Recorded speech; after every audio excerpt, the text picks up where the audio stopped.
Hello and welcome to Four Simple Questions, Episode 5, Series 1. My name is Iwan Brioc.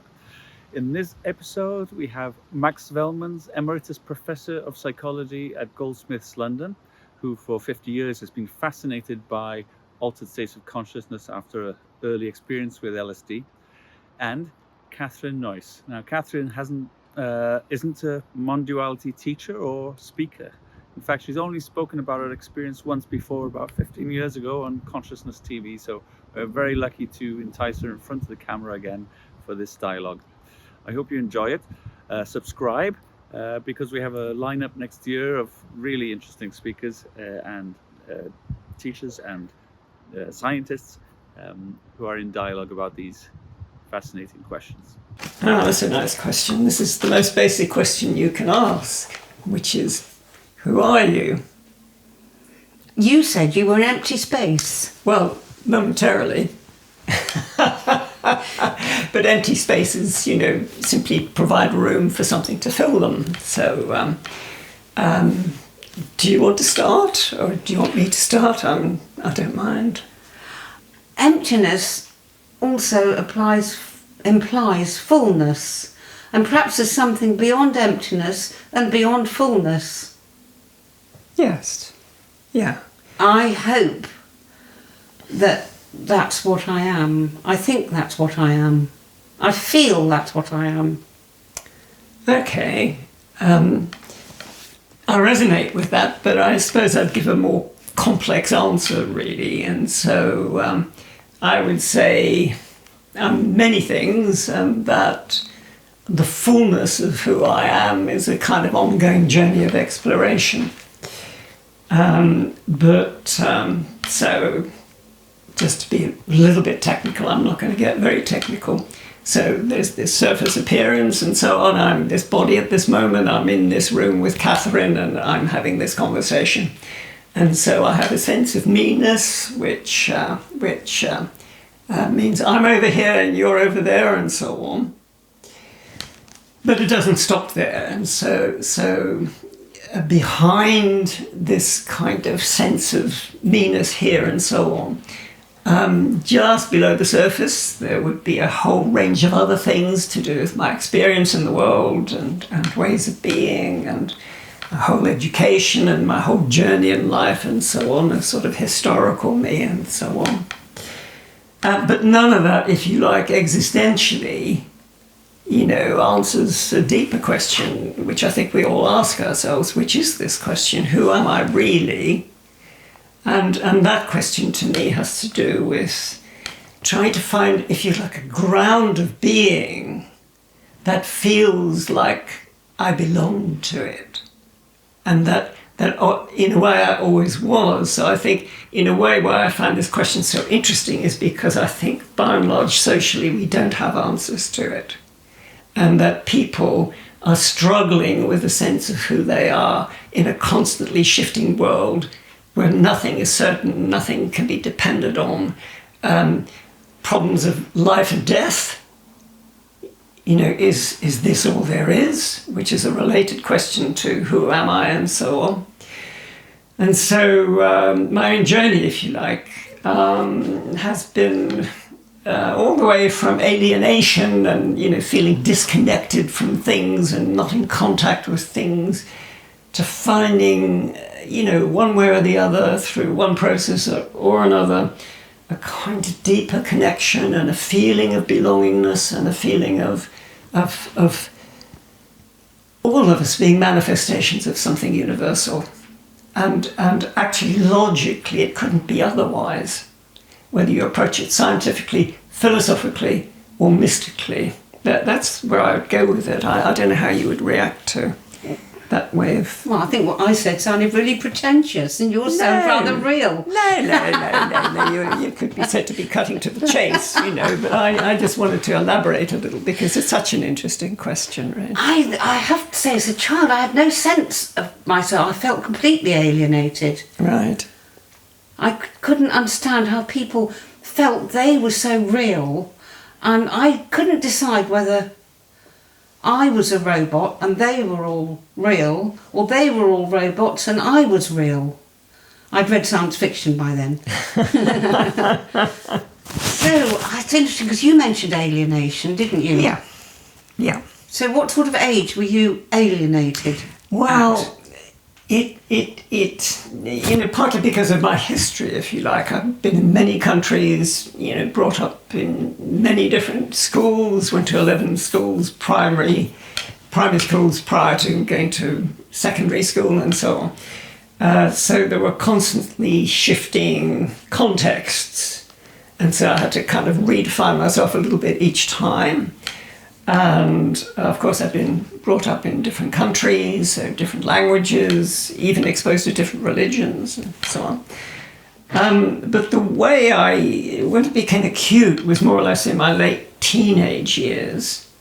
And I remember walking down the streets of Sydney, for example, and watching the crowds of people going by and looking at people's eyes and thinking, everybody's hiding.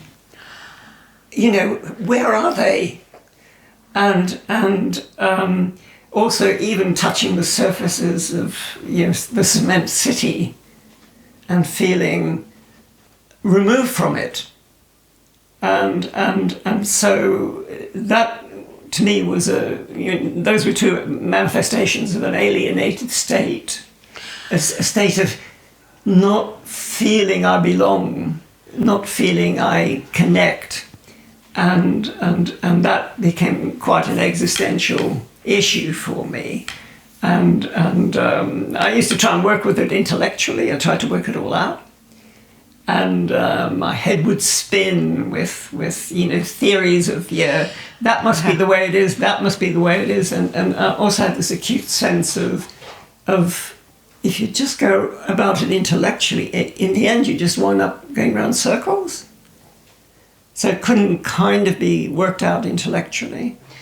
And then, if you like, that set the scene for my journey into consciousness studies, which is now been doing for, actually probably 60 years, I'd say. Yeah. Not long then? Not that long, yeah. No. A bit of a beginner there. It's interesting, that sense of alienation, because it sounds like some of that is cultural, because this was all post-war and cities of concrete and steel. I wonder if both of us would have felt different if we'd been in a greener environment, in a smaller community. Yeah. I remember, I think it was Uspensky, who was a pupil of Gurdjieff's, said he walked along the street and all the people came towards him. He saw the dreams flitting across their faces. He could just see their dreams. They just weren't present at all. Right. And I wonder if that's what you were seeing. It was more... Every now and then someone would catch my gaze and I'd see them and they'd see me. It was more a matter of people shielding themselves. And actually, in one thing about, you were talking earlier about, how do I feel about Dutch culture and so on. They're far more direct. Yes. They will look you in the eye, so to speak, yes. Where it's actually regarded as impolite or a little bit threatening in this culture. And in a city as well. And in a city in particular. Yeah. So how we actually gaze at each other, whether we're guarded or whether we're kind of open, is kind of a culturally conditioned thing. And that's the kind of thing I was talking about. I was actually rather lonely, actually, and that was the experience. Yeah. I mean, I was thinking, I like to think about myself. I've got a huge ego, just for the camera. I really like it because in the country, you tend to say hello to someone if you meet them. If we're out walking the dogs, we'll say good morning, and it's a lovely sense. It's not a reinforcing of a small identity, it's reinforcing a sort of link between you and the other person and the surroundings, and that is a sort of expansion, and it actually helps get rid of that alienation, I think, or it's a symptom of being less alienated. It's a very pleasant feeling to say hello, good morning. You may not know the person. Yeah. It's common around here, actually, Yes. that we all do that. Yeah.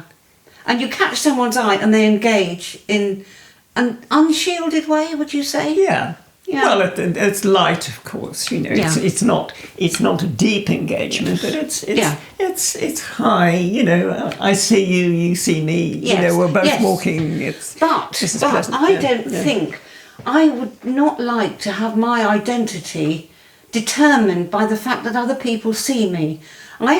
People often say, I want to be seen. I have a partner and they really see me. I don't want to be seen. I want to be me. Isn't that weird?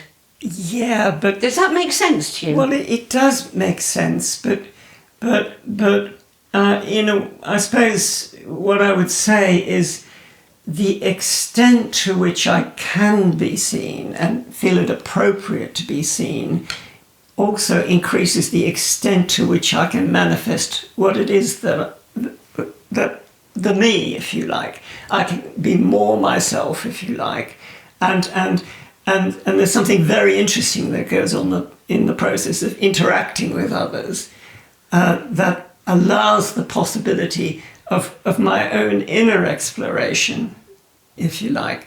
So I don't regard these as in contradistinction to each other, but and I would also say is that the more I feel I can be me in a given situation, the deeper space, if you like, that I'm coming from, the easier it is to engage with somebody else, and I'm not threatened by that in any way, so I'm not defended particularly. But what do you mean by being me?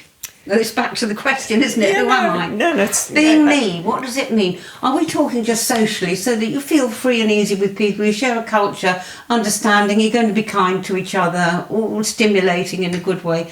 Or are we looking at something different altogether? Well, I think we're looking at a whole range of things altogether. That's my feeling with it. And so what I was just talking about there, Yeah. if I had to generalise what I mean by that, is that this external exploration, you know, with others, is at the same time an inner exploration. And so there's something about the dynamic of connecting that also, you know, with others, that also, it doesn't mirror, but because it's more complex, but it also, you know, relates to my attempt to connect to the deeper parts of myself. So would you say it sort of defines and sort of develops your sense of self? Yes. Interaction? Yeah. You see, I think you're probably healthy psychologically and I'm probably not, because I'm not sure about that.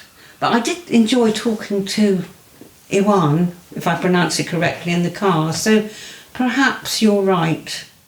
I was an only child. Were you an only child? Well, effectively I was. Yeah. I had an older sister, 12 years older actually. Oh, yeah. Yeah, so Yeah.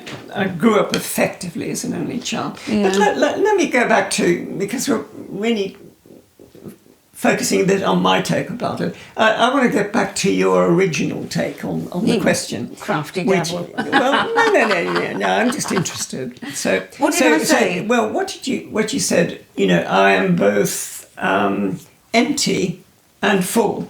Yeah. Now, I think it would be nice to hear a little bit more about that. Well, if I say I'm both empty and full, I also have to say that I am neither empty nor full, and I'm not neither empty nor full. Now I've got confused.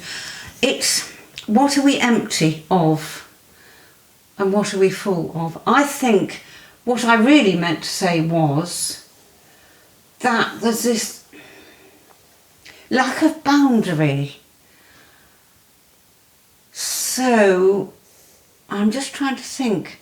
There's no real boundaries between me and the universe. I mean, obviously, functionally there is, or I'd dive into a black hole and wave goodbye. But it's a lack of, it's boundarylessness. Have I said that right? Yeah, Yeah. it makes sense anyway. But, I mean, it doesn't feel like that because you have your normal social interactions and I'm learning and changing, I can tell. So there's something going on in what calls itself Catherine So I found what was very interesting, that you were an electrical engineer and you are now a neuroscientist. Well, no, I'm a psychologist, but a kind of combination of psychology and philosophy. Really, I work on the borderlines of psychology and philosophy. But it's all electric. That's it. That's really. I was trying to ruin my little segue there. Well, in a sense, you can. The whole of our bodies and our brains are electric. It's electric signals going down and crossing the synapses. Yeah, electromagnetic. Yeah. And how on earth does that turn into a person with a separate identity? How can that be separate from everything else? How can that be? Well, I think you're, raising a very interesting question. And you're being patronising. No, not at all. No, I think no. How can it be separate? No, I want to engage with that, so because I think it's a very interesting question, which is why I said it. And from the perspective of physics, shall we say? Yeah, I love physics. Yeah. I'm very dim, but I love it. Yeah. However you conceptualize, if you like, the fundamental nature of things. Yes. You can talk about electromagnetic fields, you can talk about, subatomic particles and so on, and quanta and so on, and quantum foam or whatever. Entanglement as well, or whatever goes on, if you like, all the way down physically. Then the basic mainstream assumption is that everything physically has this same basis. And even from physics, then you would get to your question, which is, well, if everything is physically, made of the same stuff, then that must apply to me as well. And this is something I completely buy into.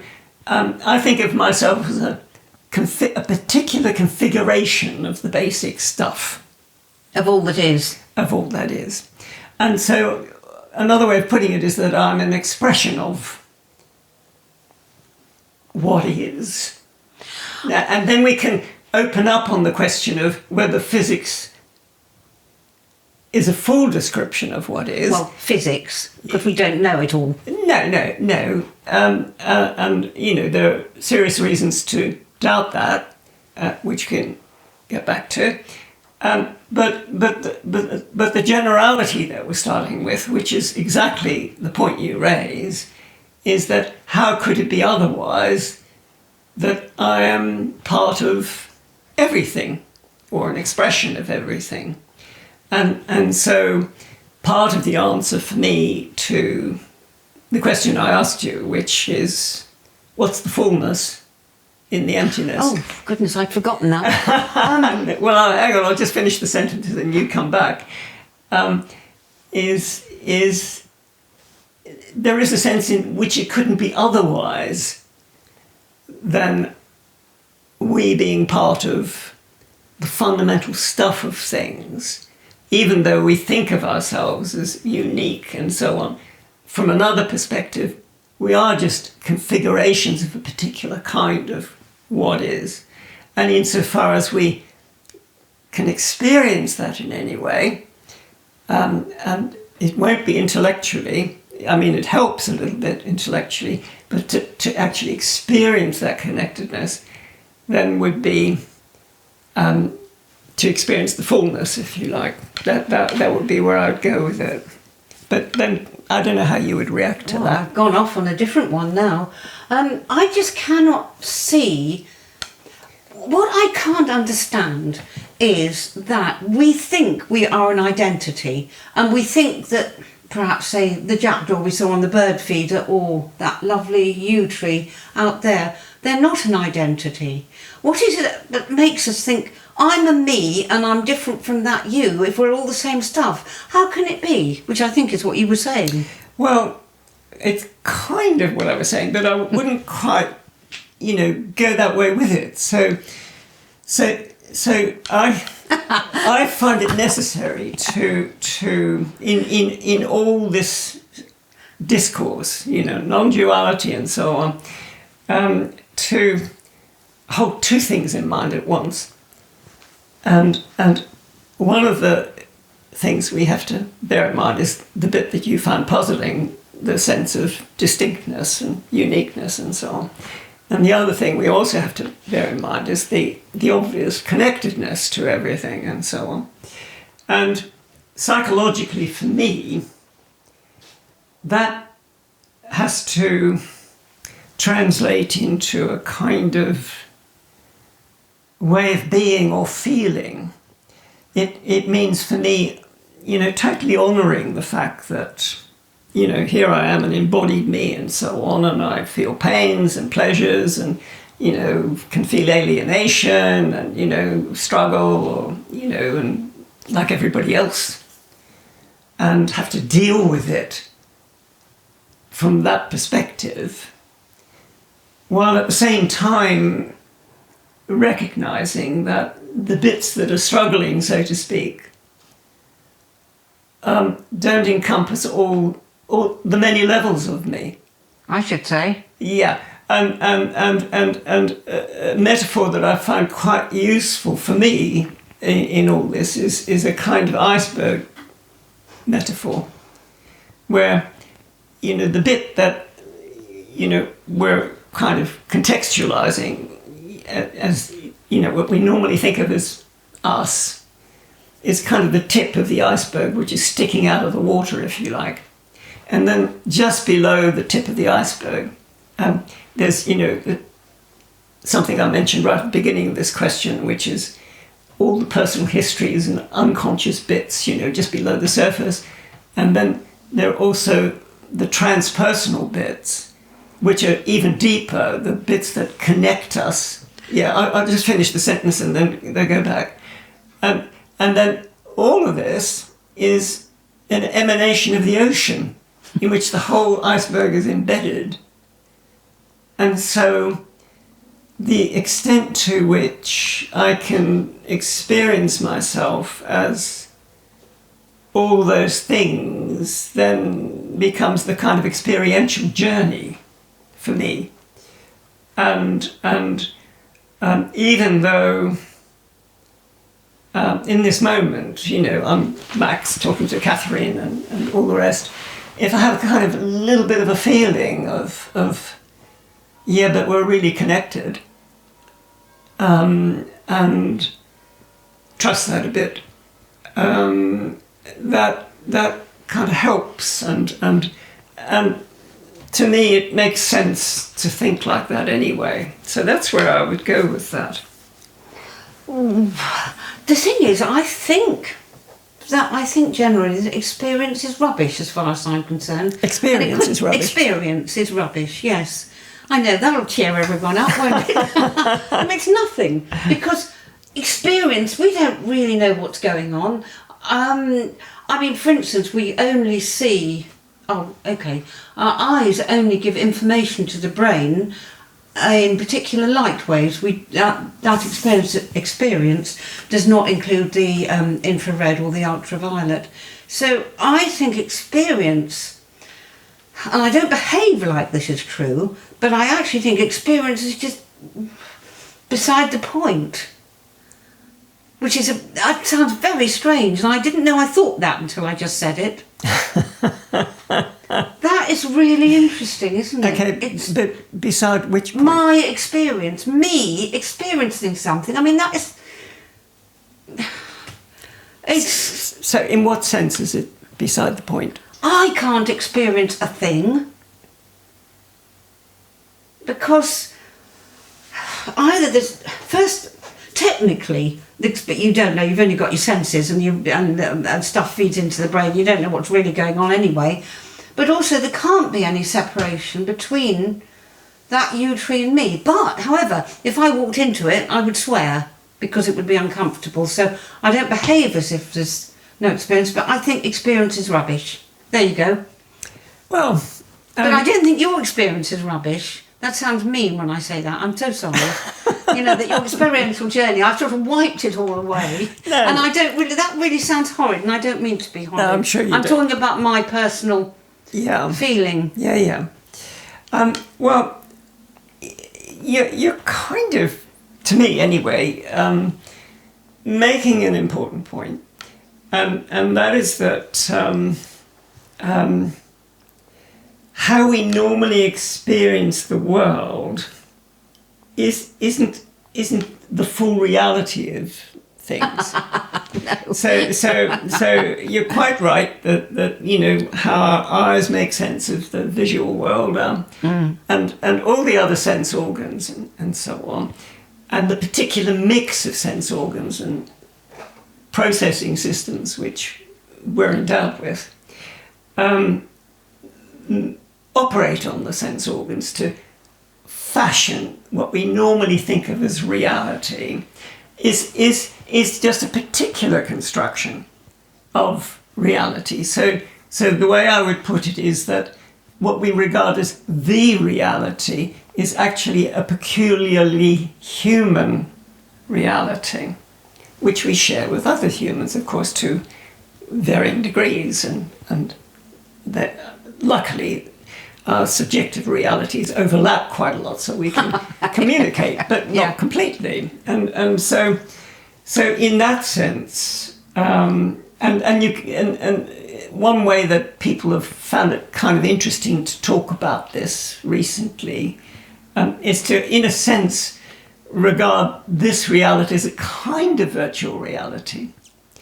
But of course, this virtual reality, as you say with your example of the tree, actually does play out in terms of real consequences in the world. And if it didn't, it probably wouldn't exist in the form that it does. And that last point, then becomes the reason maybe for it that our senses are structured in the way that they are. Sorry, can you say that again? Well, it will become clear what I'm saying. That the reason that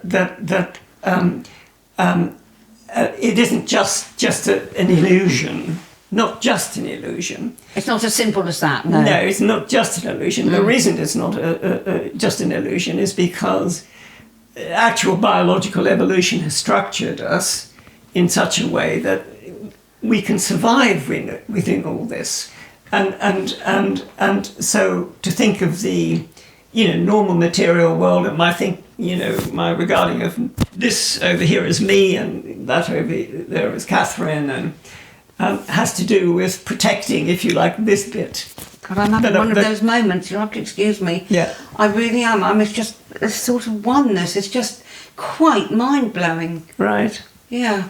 Oh, I'm sorry. I just can't even think straight with it. And what? So what's happening? Just oneness, wholeness. Oh. You see, the emptiness is there's no one here to interact, and the fullness is I love interacting. And how can the two coexist? But they do. Right. But crikey, this moment, I tell you, I have to keep talking, or I shall be like a Taoist sage and fly off on a dragon into the sky. That would be nice. I'll have a glass of water. Oh, crikey. Yeah, and I would just accept. It's made me shaky. Sorry. And I would just accept the kind of duality of the way you've expressed that, which is that it's not original. No. But that's I'm not meaning to be in any way critical. I would just accept the reality of having to struggle with those things, and on the one hand, I would completely honour your the bit of you that feels like a Catherine. The struggle is the fullness. It really is. It's part of the fullness. It's part of the fullness. For me, not as an absolute statement. Yeah. Well, it's part of, for me, the fullness becoming manifest in my own experience. So it's always there, but it isn't necessarily manifest in any particular situation. It's fascinating because we're actually talking a slightly different language, and Sure. it's fascinating, isn't it? Yeah. I don't mean we're disagreeing. No, I don't because think I we think are. fundamentally we are as one. Sure. But it's just a different language and a different background, isn't it? Very much so. Yeah, I would Yeah. agree with that. Yeah. Shall we go on to the next question? Because I think yeah. I think our audience We've will given that probably a- die of boredom. Okay, shall I open? Listen to no, me. you open this one. Okay. I opened the last one, so I'll do exactly the reverse of what we did and hand this to you. Thank you. What is this? What is what? The green card. What is this? What is this? Yes, what is this? Okay. Do you want to start on that? Well, I think if I were to answer that, we would sit here and it would be very, very boring. So, what is this? Does it mean what is this that thinks it's a person? Or what is this which knocks over glasses of water and things? Okay. Yeah, okay. I mean, I think we're free to interpret the question any way we like. So let's go Oblige with me and interpret. No. Let's go with your latter interpretation. You know, what is this, as opposed to what is this little thing here? What is this? Okay, you tell me where you want to go with that. We cannot know what this is from the message of our senses, because our senses are quite limited and interpreted by the brain. But that's not to denigrate the senses, because they're lovely, aren't they? I mean, they really are. They're Sure. absolutely delightful. But even just forget philosophy or spirituality, out there isn't really what's there, because we're missing so much. We're missing so much dynamism, so much glory, so much interaction, and even we're missing quantum entanglement. I was longing to say that. Which I just read yesterday. Quantum entanglement means that if two subatomic particles have interacted, they still stay somehow entangled. And I wonder if that is really something to do with the way I feel. What do you think?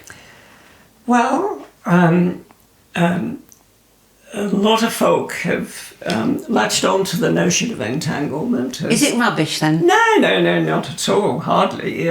But we're still in the process, I think, of working out what the psychological and spiritual ramifications of that particular phenomena in physics might be.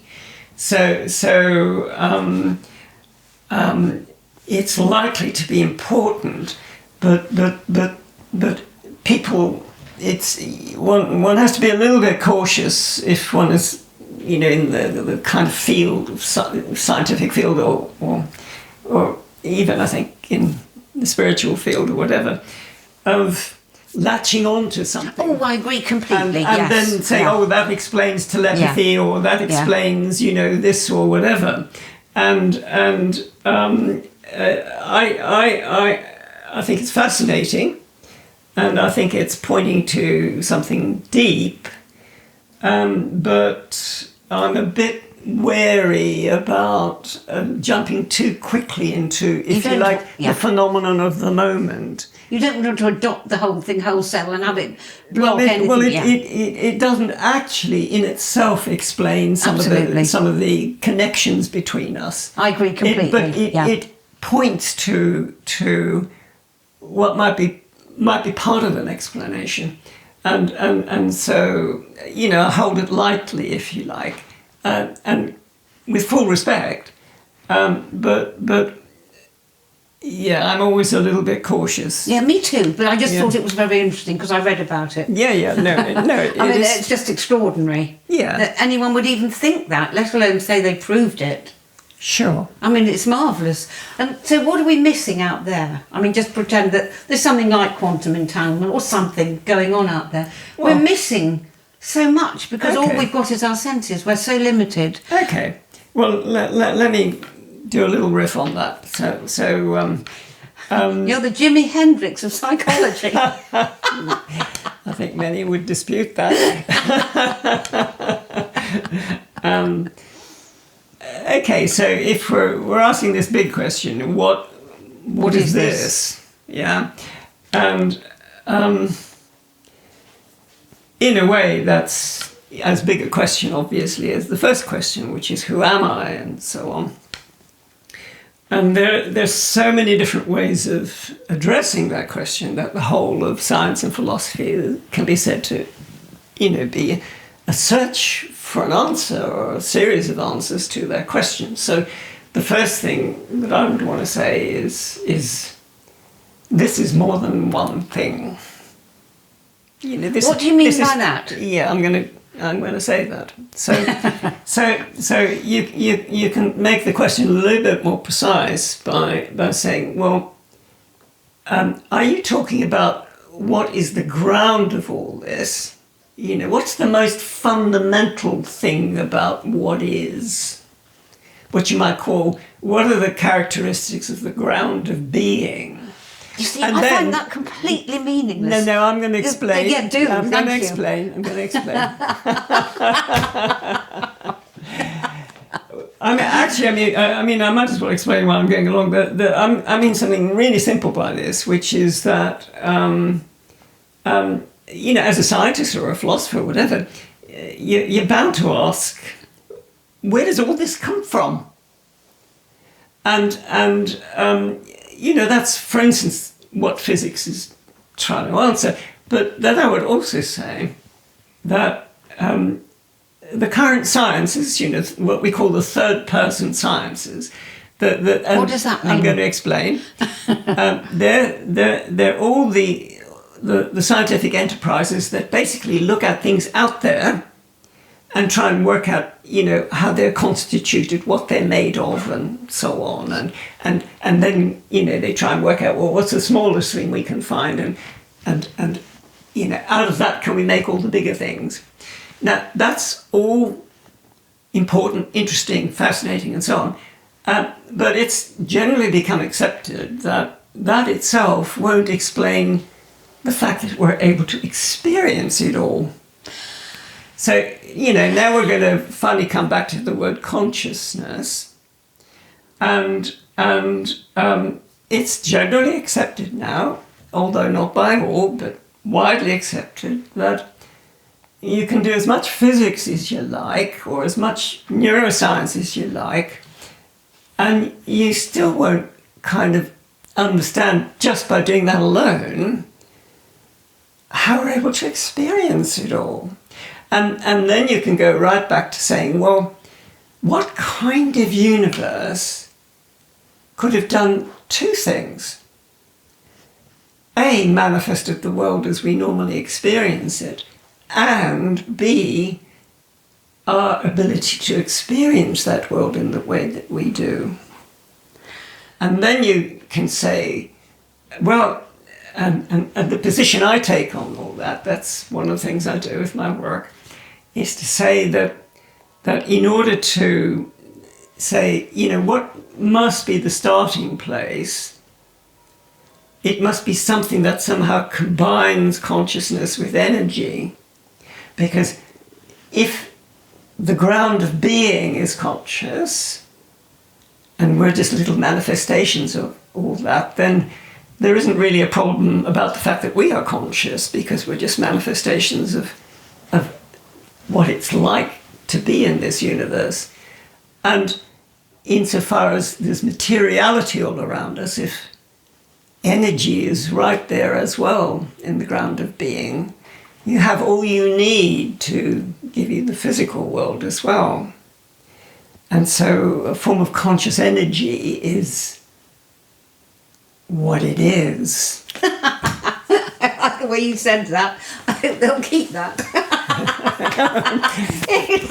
So that's a win, isn't it? Well, the last bit, you just said it so beautifully. Oh, thanks. I just think what on earth can I say? So I don't even know what consciousness is. Well, you're not the only one. Oh, that's a relief. Good. But how can I be conscious and something else not be conscious? Is consciousness actually what I'm thinking of as consciousness? And it may not be what you're thinking. Separation from everything else. that if I think of myself as a conscious human being, I'm immediately conscious of that poor yew tree, who's beautiful, thank you tree, and we're separate. Sure.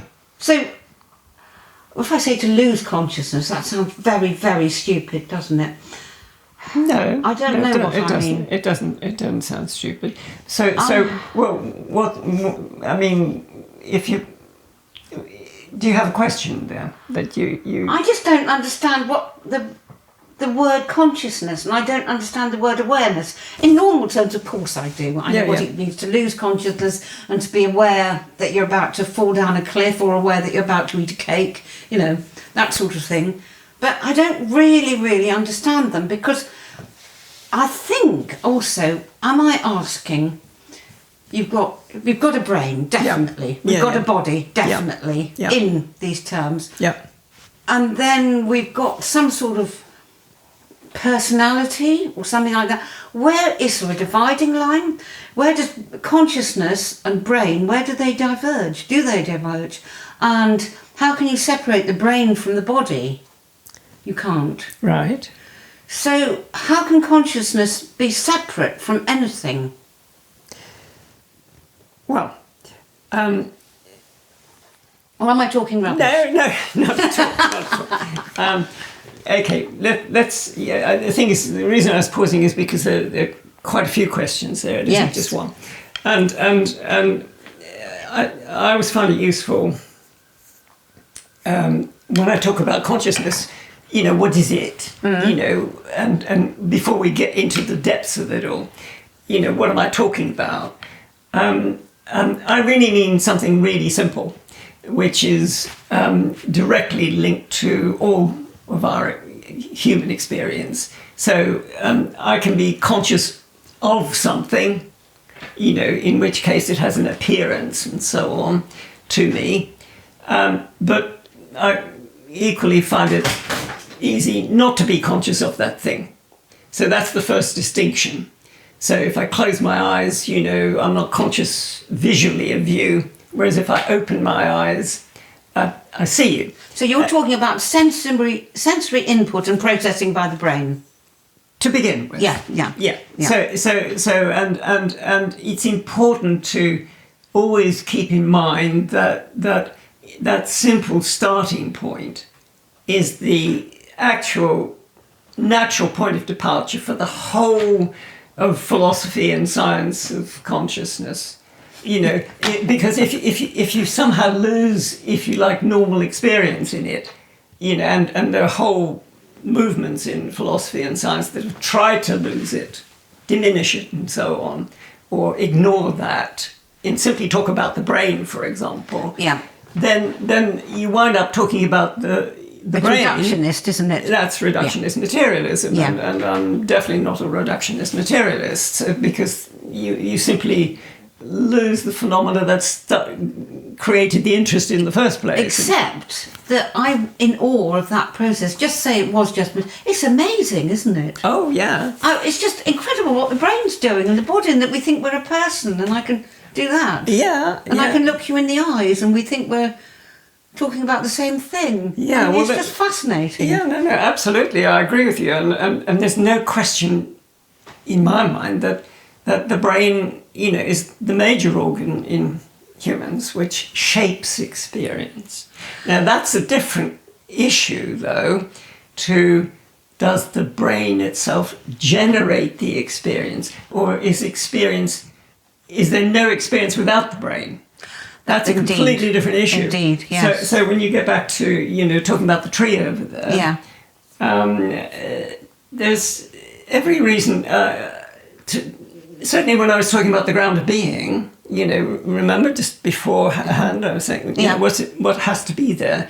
If the ground of being itself is conscious, and that's within philosophy that's called cosmopsychism. Cosmopsychism? That's right. That's good. Yeah, that's what Thank they call it. Thank you for that, cosmopsychism. It's not my invention. No, but I won't blame you for it now. No. And then you would say, well, it doesn't mean to say that every configuration of matter is conscious as the thing of that kind of thing. So it doesn't follow that a table, for example, is conscious of being a table. No, poor blighter, it was a nice tree once. Yeah, right. but intrinsic in everything, there is this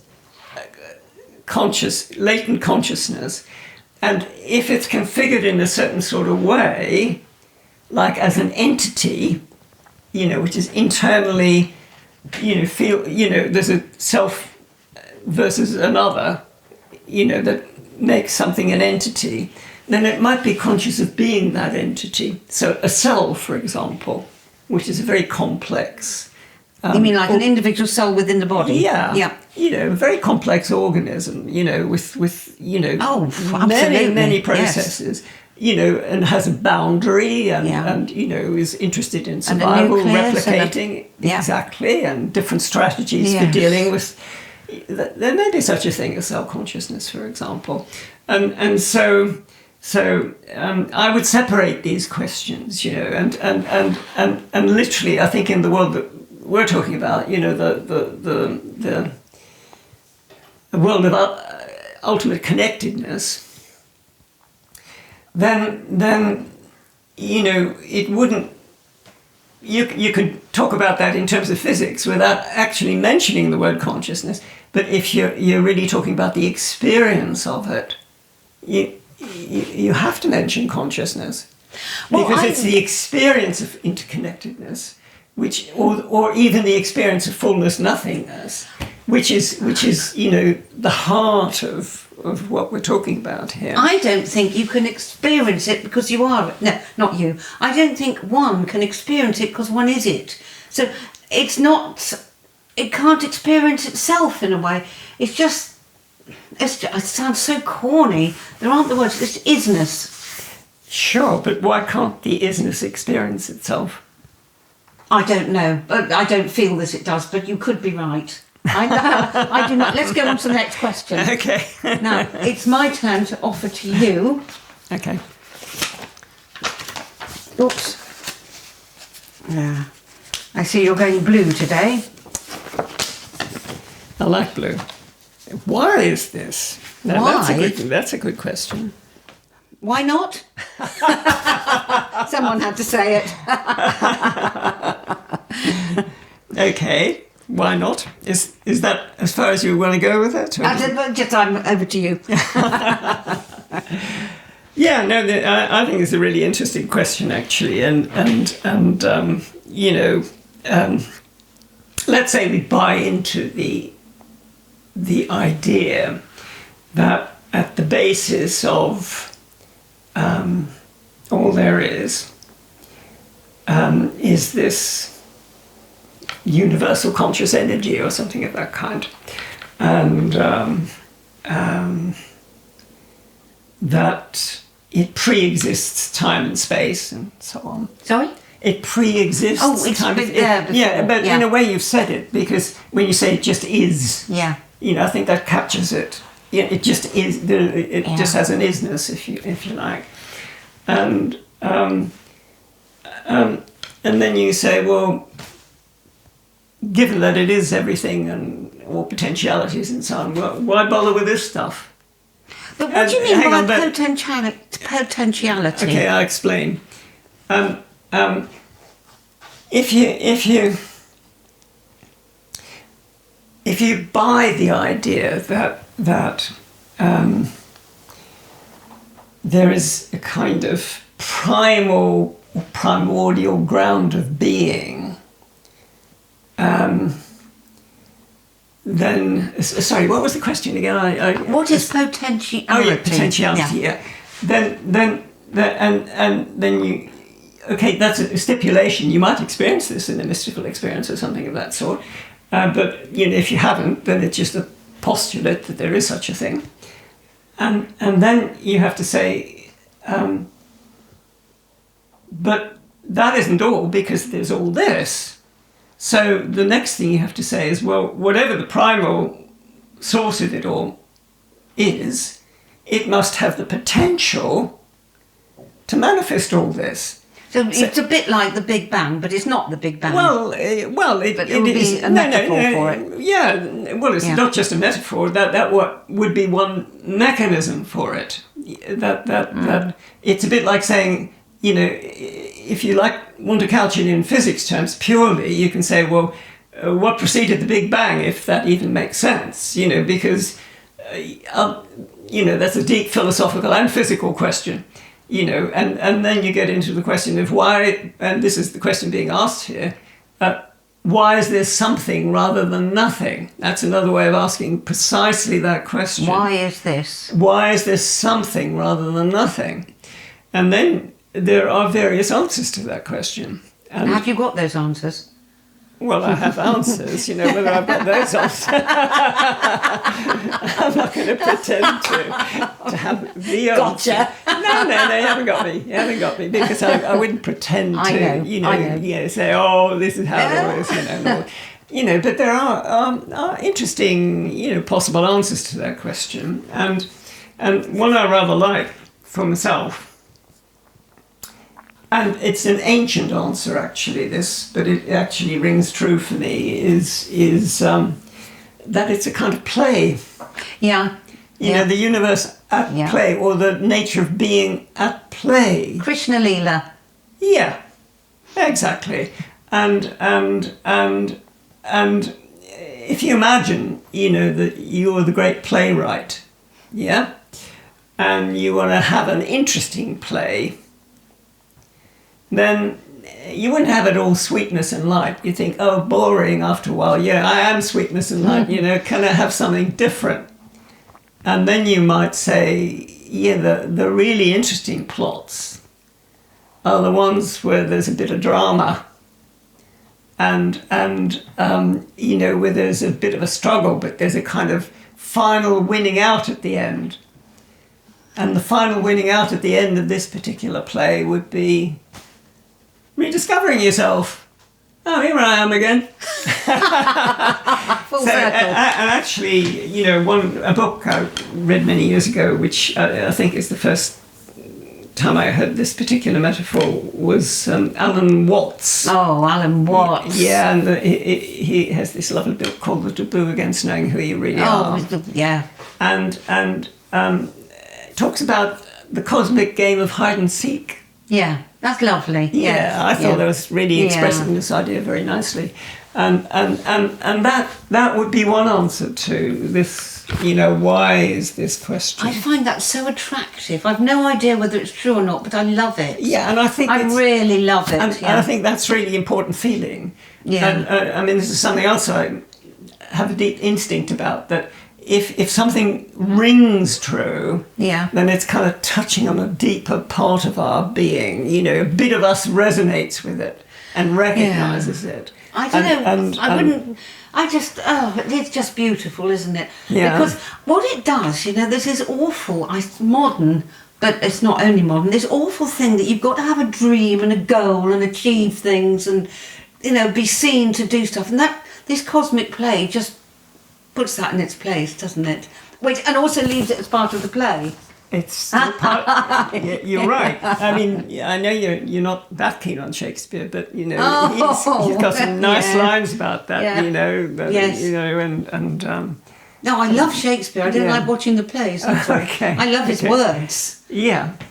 About us. Why is this? Why is it? It's simply... Why is it? Do we need an answer? Well, the joy of manifestation. Do you have to have... That's what it is. People are looking for a purpose. Whether it's to go to the gym and get fit. Excuse me interrupting you. Or they have a purpose, or you're an influencer on social media. You've got to have a purpose. You've got to fulfil it and fulfil your dream. Perhaps, like you say, it's just play it with no purpose. Well, I wouldn't go that far, you see. Well, I have a purpose. I want to be kind to people and look after our dogs and feed the birds in the garden and, make people feel better for being around me. But it's sort of a bit feeble. It's not a big purpose. Well, I suppose the bit that makes me not want to go quite down that road. You feed the birds. Oh, yeah, I do. Yeah. And the hedgehog.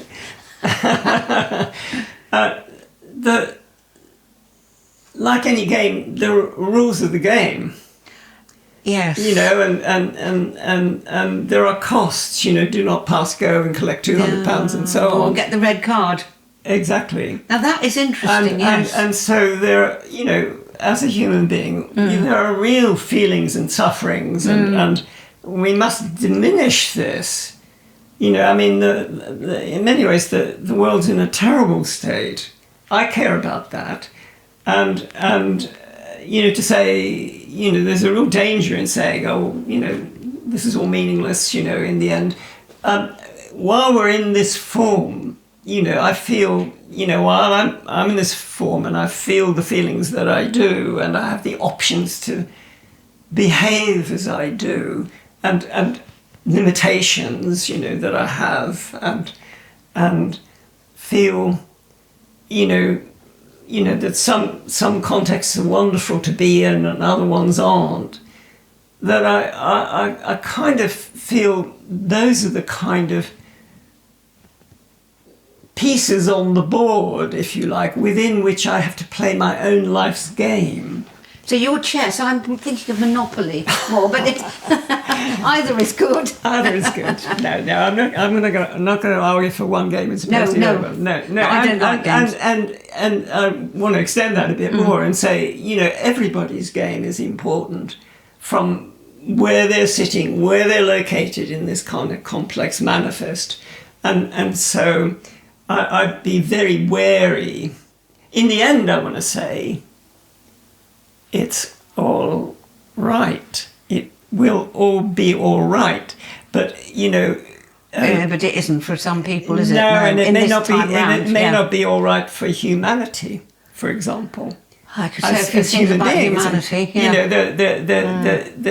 there are big pieces on the board here, and we don't know all the rules for. And we don't know all the rules, and but we have to make choices, and some of those choices are really important within this life that we live. And this is why I keep coming back to this. You know, for me, I have to hold both those realities. Which realities? You've got the game with rules. The ground of being and the life that I'm lodged in, and all the relationships that I'm... You're in many relationships, are you? Well, all of us are really. Man. Well, I have a family, I'm teasing you. Have friends, and and have a community, and there are rules, and the rules work, don't they? Yeah. Well, some of the rules work, and some of the rules don't work. So I'm not saying that one has to follow the rules all the time. Well, I'm thinking of perhaps of bigger rules like compassion, kindness, consideration, and cause no harm. I was, one of the things the Buddha said. I mean, he was all for. Choiceless awareness and etc.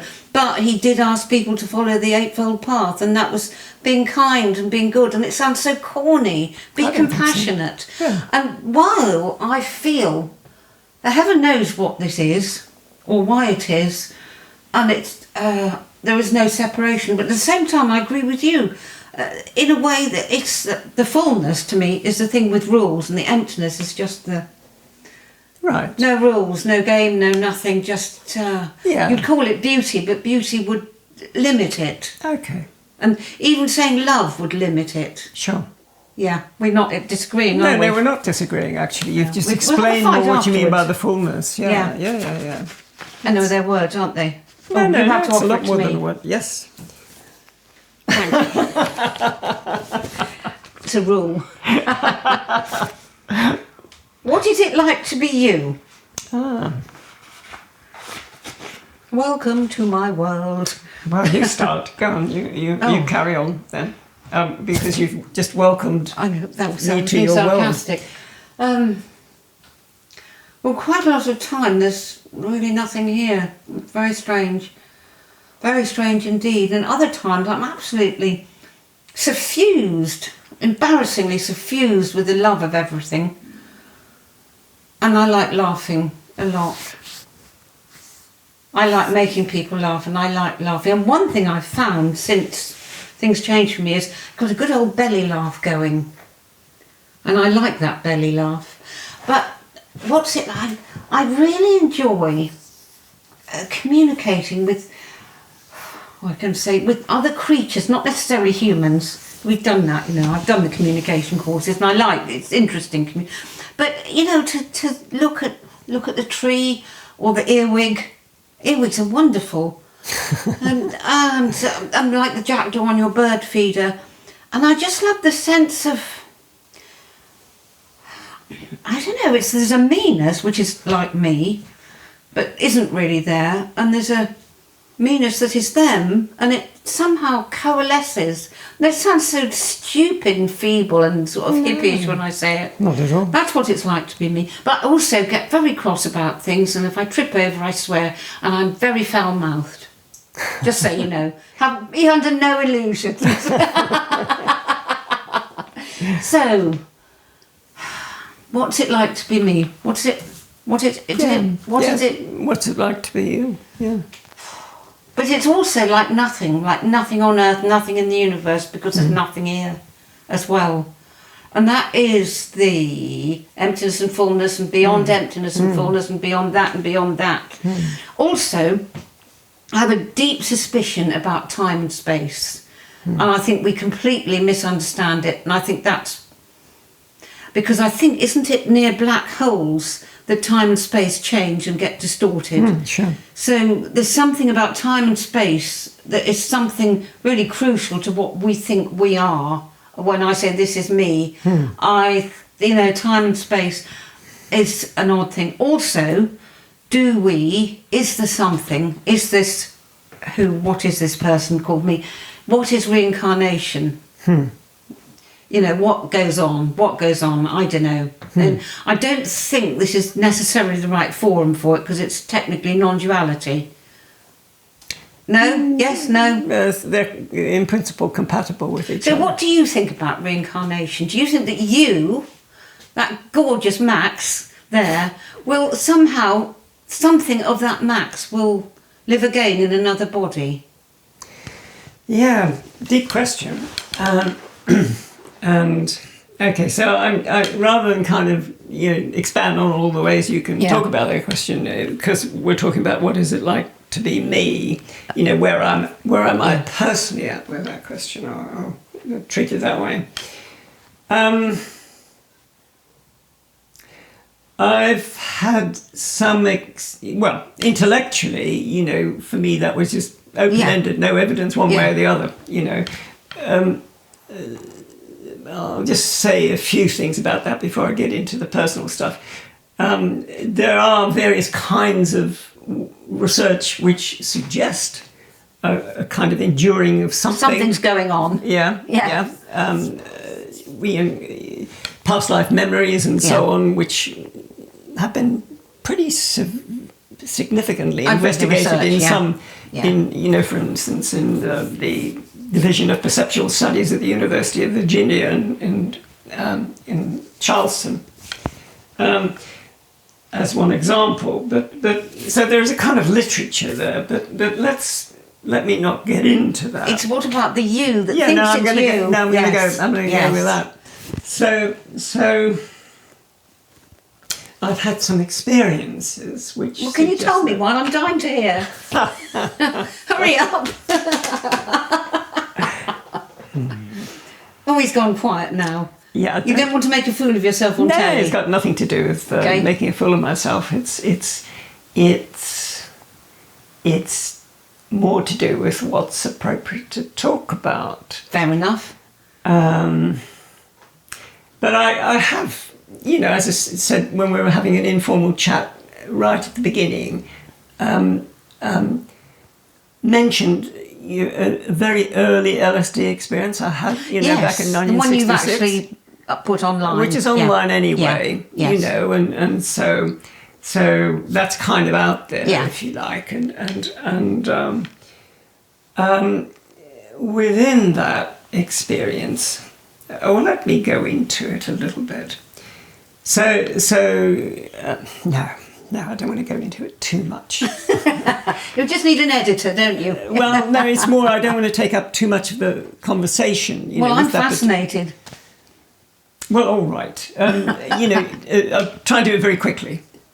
So to begin with, my visual field pixelated.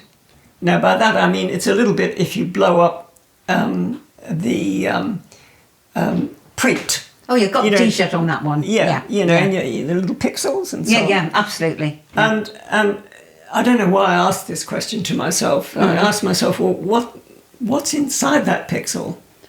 What, each individual pixel? Yeah, what's inside a pixel? How interesting. So I kind of mentally, dived into it, and then I got various colours and shapes and forms of the sort that you get in LSD experiences and so on. And then I asked myself the question again, what's inside that? And then I had more colours and shapes, but they were simpler, more archetypal and so on. And so I asked myself the question again. And then I seemed to be moving through something that looked like a little bit like a neural network.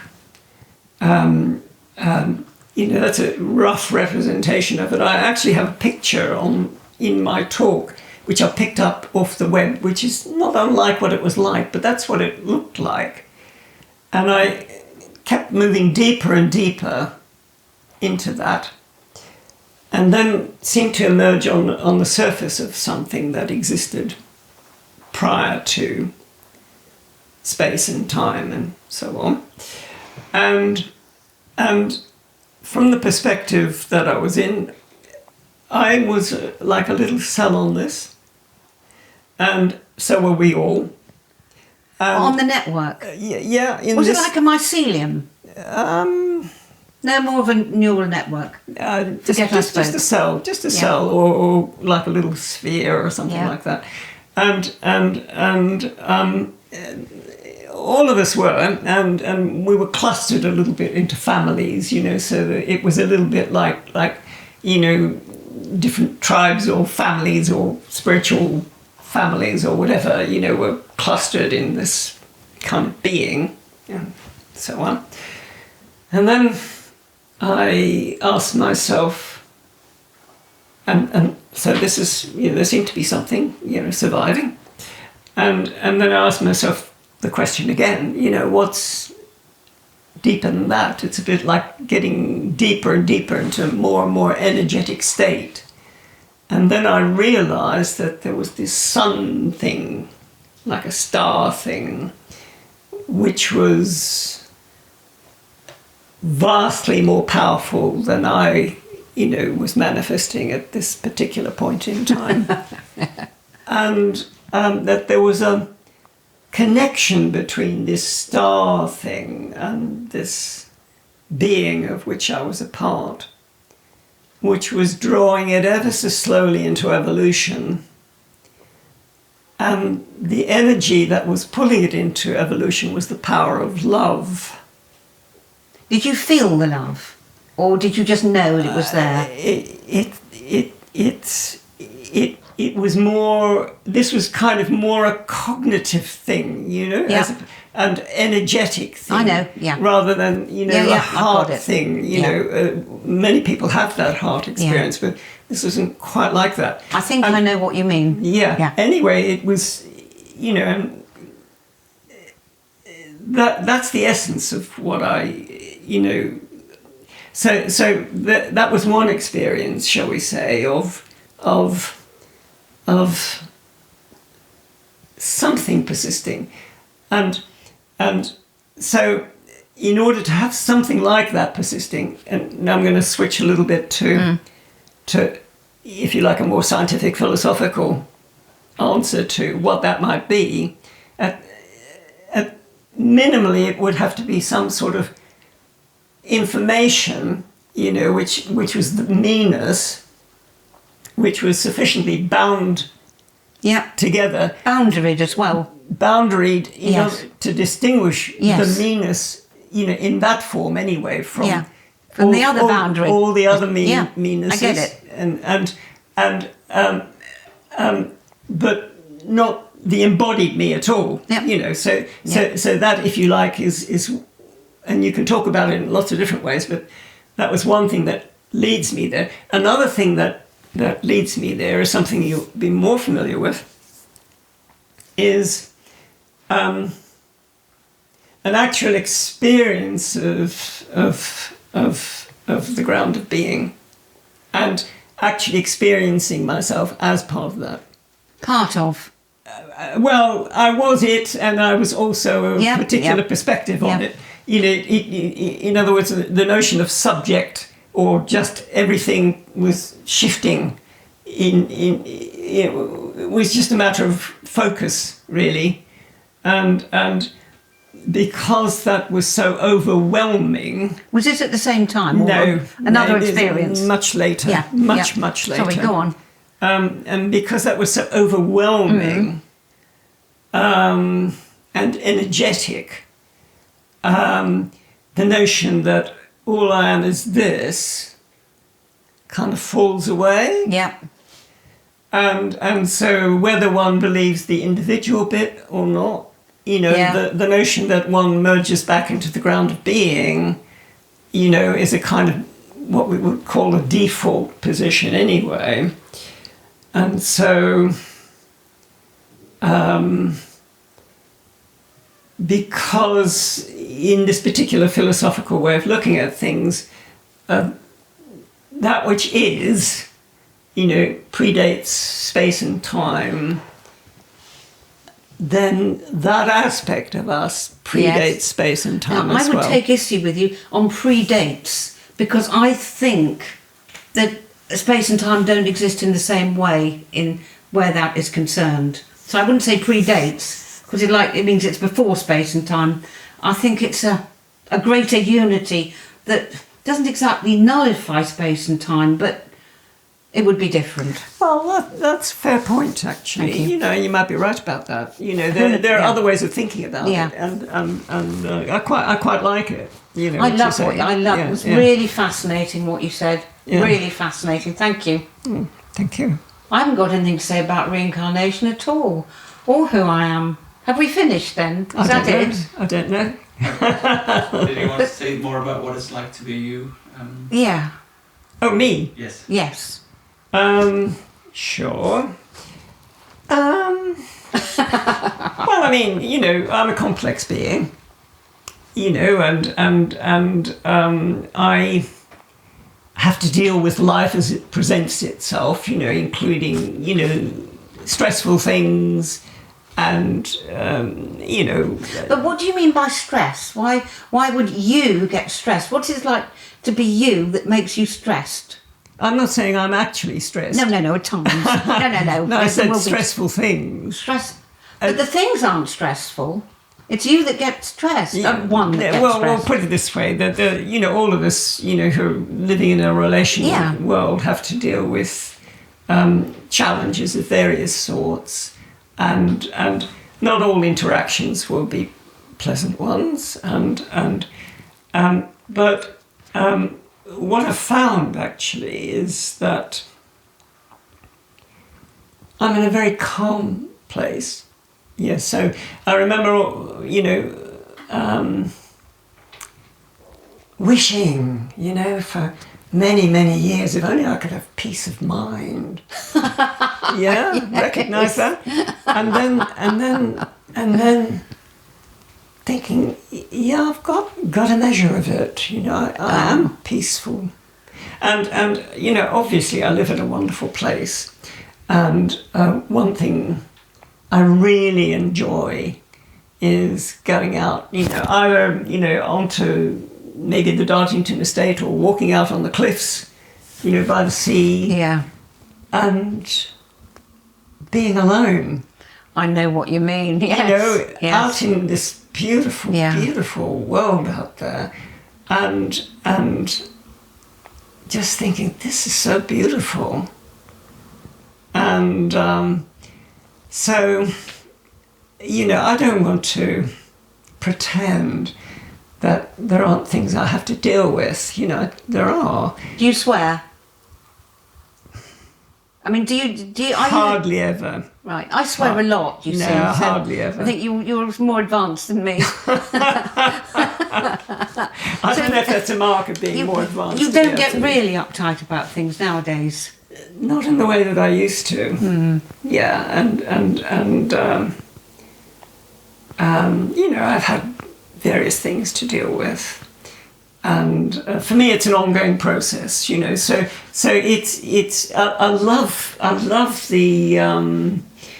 the phrase which I heard from a monk once when he described himself, which is to describe himself as a work in progress. Yeah. I loved that. Yeah. You know, so I would describe myself as a work in progress.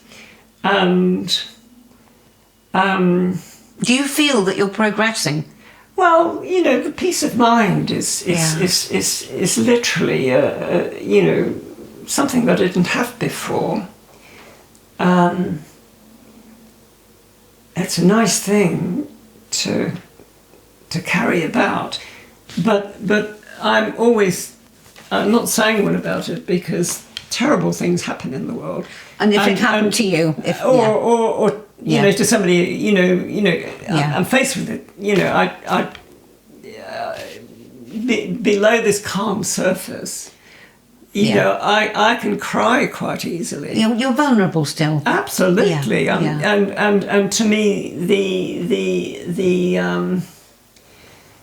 the vulnerability is actually the part of the aliveness. It's very healthy. Well, whatever, you know, my Yeah. feeling is that, you know, there's also a danger in kind of, you know, moving on to a you know, kind of, Cold non-duality. yeah, or immutable, you know, Yeah. stillness, you know, and, Yeah. you know, everything else passes as a flow of, you know, shadows on Yeah. the wall. That's not the way I experience life. I'm actually quite sensitive, and to me that fragility is not a sign of weakness. I think it's a sign of health. Yeah. And it gives you the ability to be compassionate. Yeah. Do you think that you are compassionate? Well, I try to be. You know, I mean, there are there's so many things that Don't watch the news. well, I do, you know, and so Yeah. I also feel, if you like, personally, I have limits of energy. Yeah. Compassion fatigue. Well, it's just limits of energy, you know, it's part of the age and so on, and But at 25, you should be feeling quite energetic. you know, I don't want to over-egg all this. Yeah, absolutely. You're not getting fancy about it. No. No. So, yeah, that's a bit of what it's like to be me, you know, and let's keep the thing a bit simple. Sounds pretty good. So far. It's not bad. Not bad at all. Yeah. I enjoy things, you know, so, you know, there are many things I enjoy. I'm not in a hurry to leave. I'm going to be doing a death clearance soon. I've got so much junk that I need to get rid of. That was lovely. Can I ask one more thing? Yeah. So, as though you're telling either Iwan or Max, you know, just for Catherine, you know, what if you know, without any fear of any thought and with all of your... Are you talking? Yeah? I'm asking you, is it possible to explain, to just put into words as best it can be, that sense of what you had an overwhelming moment in Oh, bugger me, yeah, I know. So I want to frame it the question in a different way. Okay. So let's pretend the game is hide and seek. What happens when you're being found?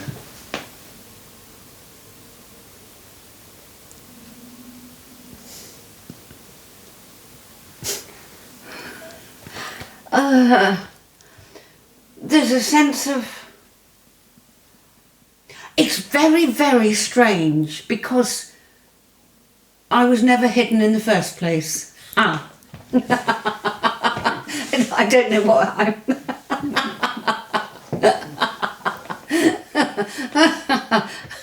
It's not really what you meant, is it? I don't know what the answer is. Does that fit your question, Gordon? Could you do mine as well? Go on then. Don't carry on. Right. Yep. Yeah, which is just describe, just try and paint with words as best you can. That's that feeling that came then or now or whatever whatever we're saying in terms of time and space. But Well, it makes me. Swear words do it. go on, I can't go really for it, swear. swear. Yeah, you can. No, I can't. Hang on. I must. I guess what I'm saying is take away any of those impeding filters. So swear. I'm trying to. No. You can bleep them out. No, they've moved on now. Because I was going to say it was effing impossible, but I think I can.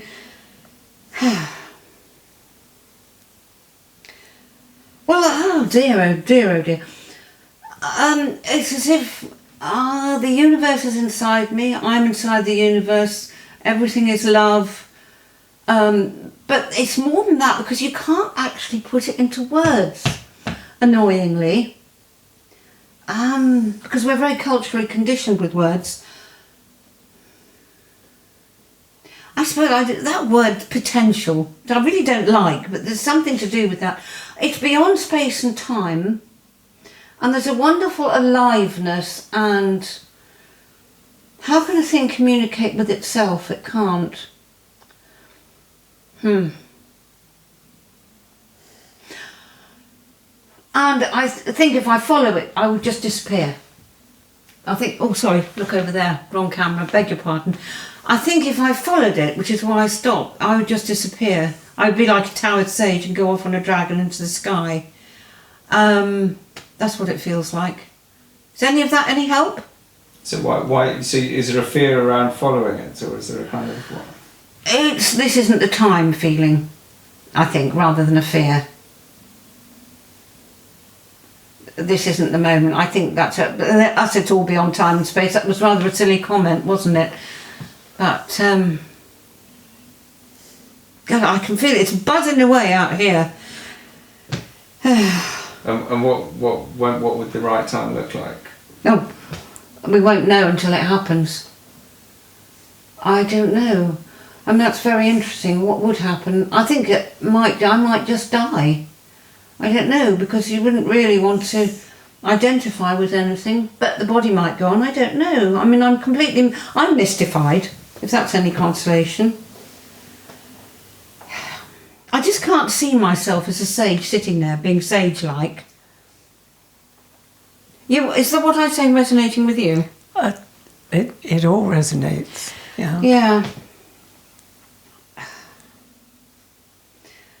Well, I think I'm speechless. You've rendered me speechless, Gordon. How's that? Great, thank you.